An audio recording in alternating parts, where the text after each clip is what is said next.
Почитувани, добро вечер. Вечерва имаме една доста интересна емисија. Ке дискутираме за современиот свет, за дигитализацијата, за модерните индустрии. Дали Македонија може да оди напред кон дигитализација? Дали може да ги заборавиме хартиите и да ги намалиме гужвите во институциите? Дали Македонија за брзо време може да добие дигитални лични карти? Освен за овие теми, ќе продискутираме и за партиските ставови за одредени прашања. Ќе зборуваме и за драмата што се случува изминатава недела со протестите на Демократската унија за интеграција и како тоа влијае на македонската политичка сцена.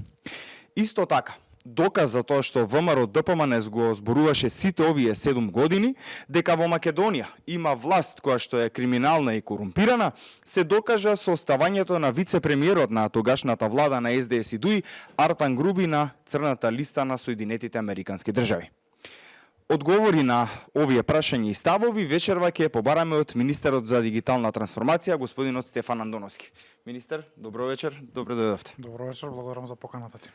Јас ќе почнам прво со партискиот дел, па ќе одиме понатаму со вашиот ресор, бидејќи сепак сте и меѓународен секретар на ВМРО ДПМН. Изминатиот викенд бевте на форумот на Меѓународната демократска унија. Што таму беше пренесено? Форумот на IDU, на Меѓународната демократска унија, е најголемиот годишен собир на десничарските центар-десничарските партии од светот.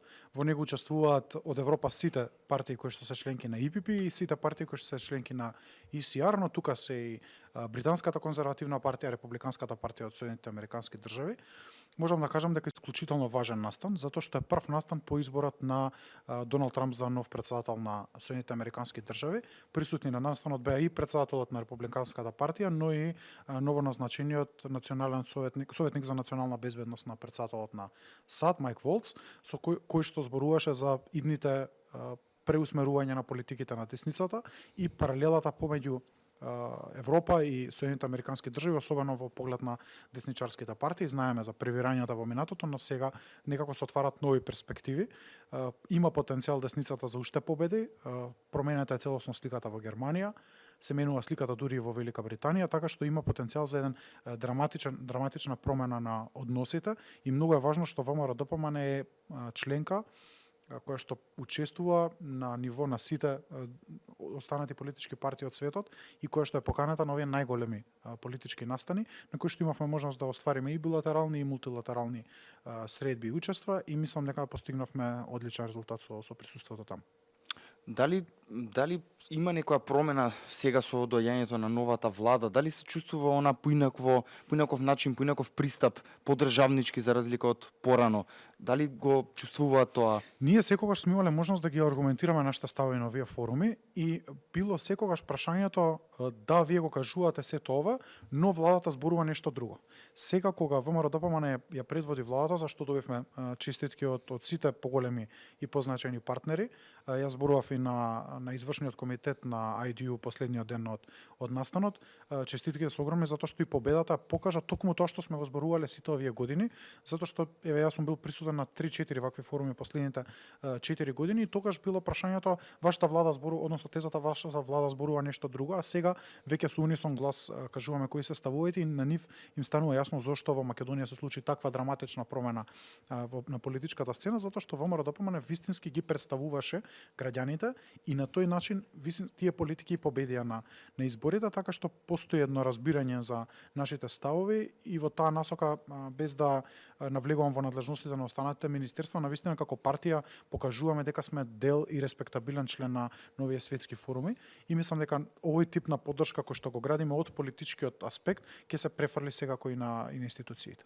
Кога сме кај меѓународната кога зборуваме за меѓународните односи, дали може да се дојде до некоја промена со проблемот со Бугарија, што не се случува изминативе години? Мене особено ми беше значајна изјавата на Манфред Вебер, председател на Европската народна партија, кој што исто така беше присутен таму на еден од панелите, каде што се задржа на планот на проширувањето со Западен Балкан и еве би го цитирал затоа што тоа беше јавен настап негов, кажа дека стратешки е многу важно за Европската унија да се прошири и на Западен Балкан и дека Западниот Балкан, вклучувајќи Македонија, мораме да бидеме предводници во процесот на проширување и да ја затвориме приказната на проширувањето на Европската унија, токму државите од Западен Балкан и од Источна Европа, и тоа за нив представува многу сериозен фокус. Тоа се неговите зборови кои што беа кажани на панелот. Тоа охрабрува дека Европската унија ќе бара решение на проблемот кој што го имаме со Бугарија, ќе ни помогне да постигнеме одржливо решение кое што не беше постигнато претходно, затоа што гледаме на каков револт тоа решение се судри, со каков револт во рамки на македонското општество, на македонските граѓани, дека целосно не беше прифатено од македонските граѓани, и мислам дека сега има потенцијал да тоа се решава со помош на Европската унија и на оваа поширока меѓународна заедница. Изминатава недела бевме сведоци на една драма што се случува, кој што кулминираше денес. Протестите на ДУИ, каде што тие велат дека сега нели се патриоти, не им се слуша нивниот глас, а меѓутоа беа 20 години на власт и има можност да направат многу работи, но избра криминал, избра корупција. И тоа се докажа оно што ВМРО ДПМН го зборуваше изминатите 7 години, дека на власт во Македонија владее криминалот и корупцијата. И дојде одговор од Соединетите Американски држави, каде што вице-премиерот од таа влада е ставен на црната листа на САД. Кој е вашиот коментар околу ова? Колку влија лошо во Македонија ова што се случува со ДУИ? Тино, секоја неправо на крајот мора да заврши. Неправото наречено Артан Груби, неговото однесување, му дојде крајот.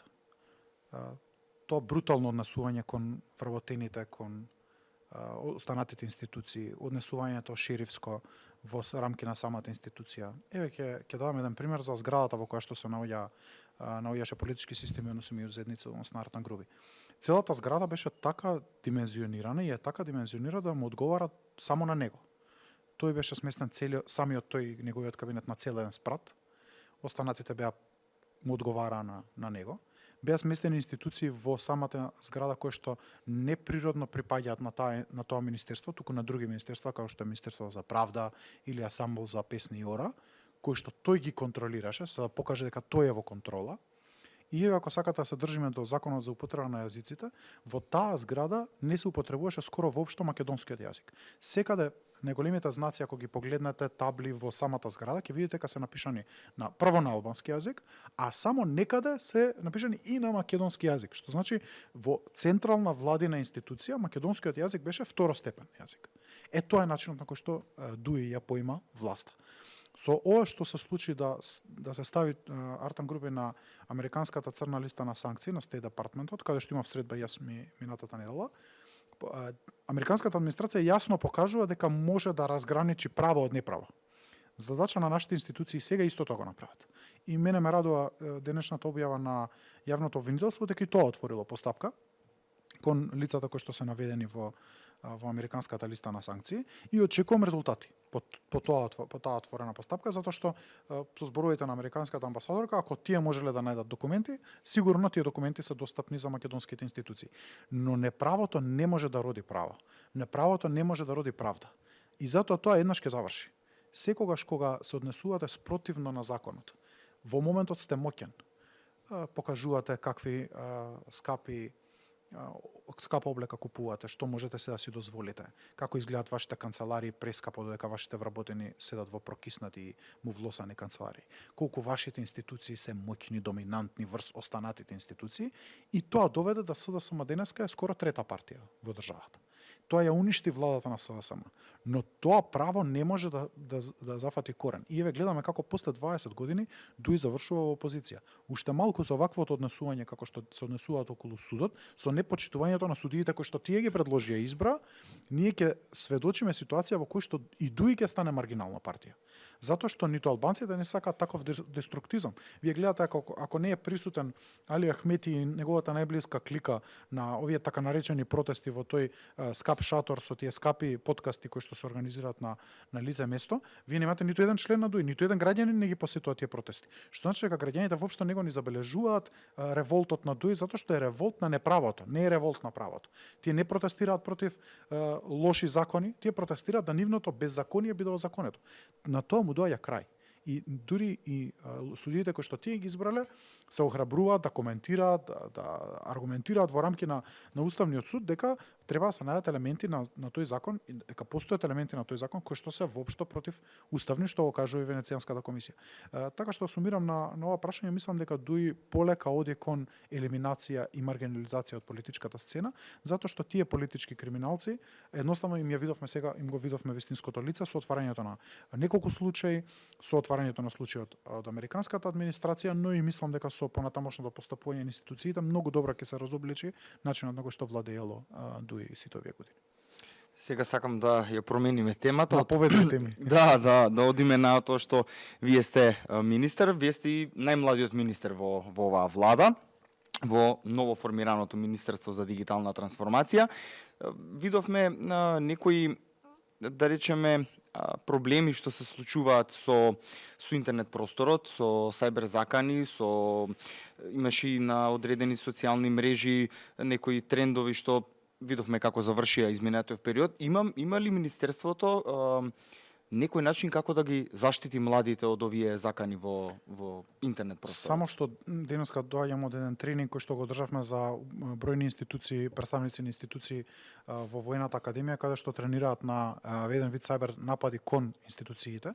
Мислам дека на овој начин преку тренинзи, поставување на целосна инфраструктура за сајбер заштита ќе успееме да го надминуваме проблемот и да се справуваме со заканите. Ова не е решавање на заканите ќе постојат, нападите сајбер ќе постојат, дури може и да се интензивираат, таква е геополитичката состојба, но ние треба да имаме подготвени да одговориме на тие сајбер напади, затоа што не очекувам дека за една година од денеска ние воопшто кога ќе направиме таа инфраструктура нема да има напад. Напротив, ќе имаме добра инфраструктура, институциите ќе можат да препознаат напад, да реагираат и да се справуваат со истото. Во делот на младите, мене ми е тоа прашање многу важно. Гледам, имаше некои написи и идеи за забранување на апликации, недозволување на апликации и коментарот на Министерството беше дека не можете да повикате на забрана на апликација која што самата не прави кривично дело.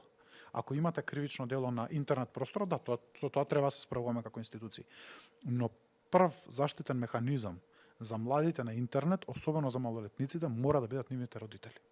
Затоа што ние не можеме да, ако го згаснеме сега TikTok, следно ќе биде дека треба да се згасне YouTube, па следно Instagram, па следно Facebook. Не може државата да влезе во диктатура на забрана во сајбер просторот, затоа што дел од родителите, семејствата, без да ме сватат погрешно, едноставно не си ги воспитуваат своите деца на правилен начин и не воспоставуваат начин на комуникација со своите деца во кој што знаат со што тие деца се справуваат на интернет. И во исто време не ги користат така наречените родителски контроли кои што постојат и на телефоните и на телевизорите, на Android, особено на смарт уредите, може да се користат тие родителски контроли кај што родителот кажува каде се може да пристапи, смее да пристапи детето. И третиот елемент, нашата задача, тоа е Центарот за побезбеден интернет, за кој што работиме на физибилити студија во рамки на проектот SafeNet кој што го имаме со Европската унија, кој што ќе ни даде ќе предложи најверојатно отворање на центар во кој што ќе имаме кол центар за поддршка на лица кои што ќе се соочат со некоја, особено млади, закана, опасност на интернет и каде што ќе можат да пријават и да добијат ресурс како да го надминат проблемот, дали тоа треба да се пријави во МВР после тоа, дали станува збор за инцидент, дали станува збор за овие лажни пријавувања дека за профили, имавме случај, забележав дека и ти имаш таков случај, сум имал и јас, но ќе даде ресурс центарот како да се справувате со овие работи ако ги сретнете и како да ги надминете и во исто време ќе работиме преку тој проект со училиштата. Педагози, психолози во училиштата ќе работат со деца, со родители, на кој начин да им дадеме повеќе ресурс да можат да се справуваат со овие закани на интернет. Значи ќе се опфатат уште од мали нозе за да ми се објасни Нашата идеја да дадеме ресурсна поддршка како министерство, но главната задача во поглед на воспитувањето на децата мора да дојде од родителите. Ние сме тука како ресурс да им помогнеме, но не можеме на секоја закана, на секоја пренк или челендж кој што се организира на социјалните мрежи, ние да забрануваме апликации. Се сеќаваш и ти кога сме растеле, имало такви предизвици кои што доаѓале не од социјалните мрежи, од општеството, но никој не затвори дома тогаш. Сите туку родителите работеа со сите нас да не воспитаат правилно, да знаеме да препознаеме што е штетно, што е корисно, дека дрогата не смее да се употребува, дека пушењето е штетно, дека алкохолизмот создава зависност. Тие работи сме ги учеле и дома и на училиште.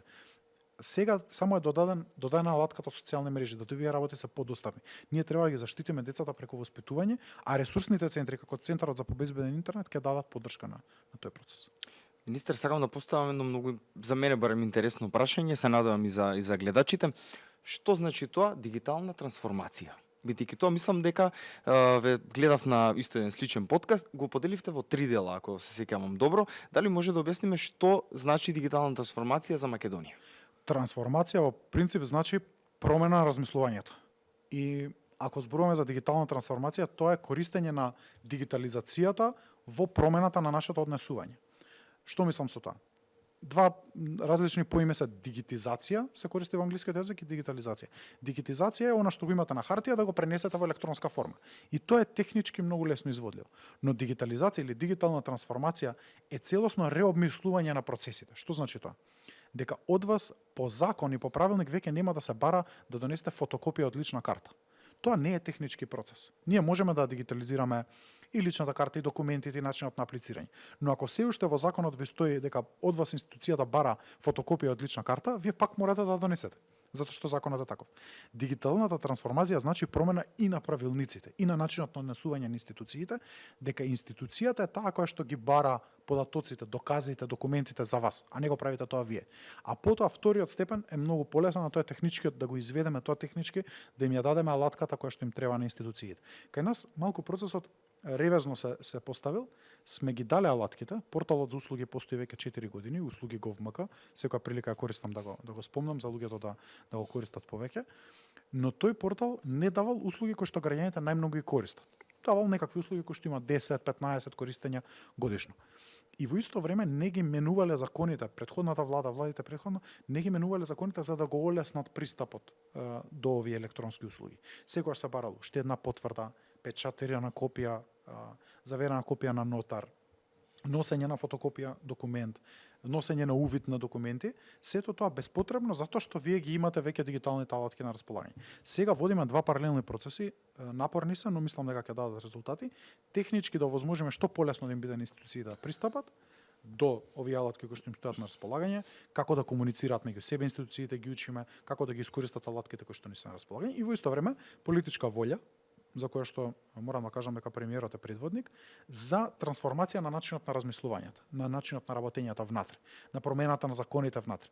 Да не дозволуваме усложнување, туку упростување на постапките. Зошто вие фотокопија од лична карта, кога вие податоците за граѓаниот веќе сте ги добиле преку неговиот матичен број и ги имате пред вас. Едноставно нема потреба. Или последниот пример кој што го добив е дека вадите извод од венчани за да пријавите новороденче од едниот шалтер во матично во другиот шалтер во матично. Тие работи ќе именуваме. Особено еве денеска на расправа во второ читање законот за матична евиденција во собрание, мислам дека со измените на законот веќе ќе можеме да влеземе во целосна реформа и нова управа. Значи можеме да добиеме, да ги заборавиме хартиите, да биде се на Па јас се надевам, не ветувам дека тоа ќе се случи во првиот мандат, дека целосно ќе ги заборавиме хартиите, но ќе одиме процес по процес, институција по институција. Сакам да олесниме најмногу што можеме на граѓаните. Хартијата ќе заборавиме во моментот кога луѓето ќе сакаат да забораат. Мојата цел е да им ги дадам сите дигитални алатки на оние кои што сакаат утре да ги користат.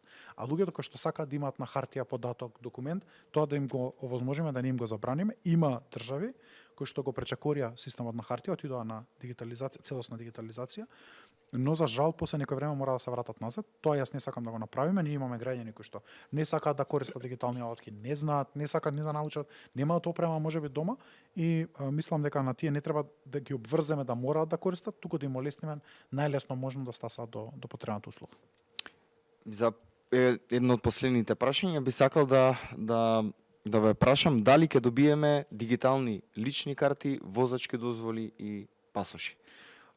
Тешко е прашањето, но вчера имаме одлука на владата со која ќе го потпишеме грант договорот од Европската унија. Ево е шанса да кажам, имаме 1,2 милиони евра грант од Европската унија за дигитализација на личните документи и супер апликација тоа е нешто ново што ќе дојде во 2015 година, тоа ќе биде апликација која што ќе ги собере на едно место сите услуги за граѓаните и која што внатре во себе ќе содржи дигитална форма на лична карта и возачка дозвола за почеток. Овие се во моментот не електронски биометриски исправи. Заедно со Министерството за внатрешни работи ќе започнеме една работна група која што ќе го ревидира овој концепт. Сега ќе останат личните карти и возачки дозволи во нивната сегашна форма, понатаму може ќе се работи процес во Министерството за внатрешни работи за нивна дигитализација, да има чипови внатре во картичките, но во оваа фаза сакаме да им дадеме електронска верзија на документите на граѓаните, да не морате да секогаш ја носите личната карта и возачката дозвола, да биде достапна на вашиот мобилен телефон и преку таа апликација да добивате брзо услуги кои што ви се потребни. Аплицирање за извод, аплицирање за некои документи кои што ви требаат и поврзување на таа апликација со националниот портал за услуги, од каде што ќе ги влечете па сите дополнителни кои што ви требаат вас услуги, кои што ви се достапни како граѓани или како бизнис сектор. Да кажам дека ова е веќе изработена апликација од Министерството за дигитализација на Украина, една од најдобрите апликации, се смета за иновација на 2024 година, за најдобри апликации за услуги за граѓаните. Веќе Естонија ги копира услугите од оваа апликација, се нарекува DIA. Истото го прави и Полска на нивната апликација. Мислам дека ќе бидеме ретка држава во регионот која што ова го направило и мислам дека ќе имаме одличен резултат. Ова е една од големите активности кои што ги планираме за следната година. Премиерот најави ваучери, мислам дека за младите тоа е важно, ваучери од 250 евра за купување на смарт уреди, дали се таблет, мобилен телефон или компјутер. Мислам дека на овој начин ќе им помогнеме многу на младите да ги користат повеќе овие дигитални алатки, особено оние кои што се во образование. Ние започнуваме физибилити студија за дата центар или податочен центар. Тоа е центар кој што ќе ги собере сите податоци на институциите на примарна локација во Скопје. Секако останува за користење заштитниот центар во Прилеп, кој што недоволно се користи, но работиме со МВР да го зголемиме неговото користење. Така што имаме една група на многу сериозни активности за следната година. Секако јас ветив уште 100 нови услуги на порталот. Мојот труд е од тие 100 услуги, барем половината бидат најкористените услуги, луѓето кои што најмногу сакат и им се потребни да ги користат. На тој начин ќе зголемиме користењето и на порталот и на дигиталните услуги.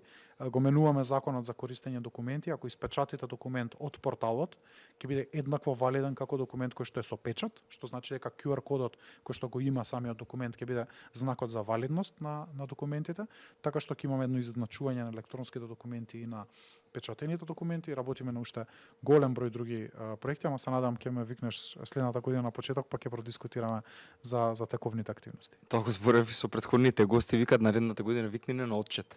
Па и треба, јас многу често кажувам дека политичарите треба да бидат цело време отчетни. Се согласувам дека треба на крајот на мандатот да дадат извештај што е сработено, но исто како што бараме од определени институции, јавни предпријатија квартален извештај, годишен извештај, мислам дека е добро и за нас да се пресметаме до каде сме, што сме сработеле, каде сме потврлиле, кои недостатоци ги имаме во работењето и што можеме подобро да направиме.